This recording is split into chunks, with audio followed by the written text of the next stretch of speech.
New Jalpaiguri থেকে মাত্র 990 টাকায় এমন একটা দিনের ট্যুর হবে আমরা ভাবতেই পারিনি।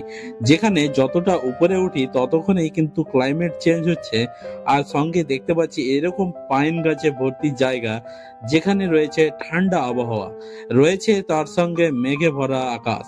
তো চলো গল্পটা শুরু থেকে শুরু করি।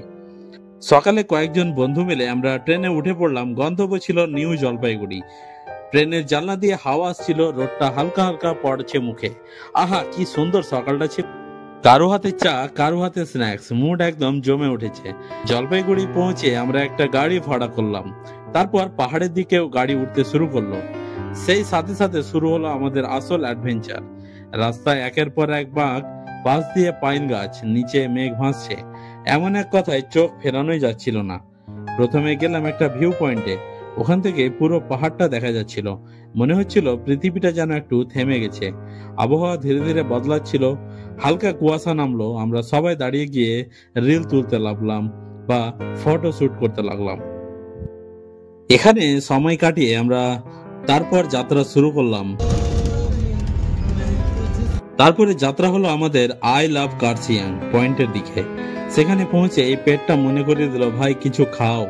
তাই আর কি, পাহাড়ে এসে মোমো না খেলে চলে নাকি? গরম গরম চিকেন মোমো, সাথে 1 কাপ ধোয়া ওঠা চা। ওরে বাবা, একদম যেন স্বর্গীয় কম্বো। খাওয়া শেষে আমরা বেরিয়ে পড়লাম ডাউহিলের পথে। এই জায়গাটা একদম সিনেমার মতো। চারিদিকে জুড়ে লম্বা পাইন গাছ, নিচে পড়ে থাকা শুকনো পাতা আর হাওয়ার শো শো শব্দ। একটা অন্যরকম শান্তি আছে এখানে, মানে মনটা ফ্রেশ হয়ে গেল। ওখান থেকে আমরা গেলাম একটা পুরনো, একটু ভয়ঙ্কর মিউজিয়ামে।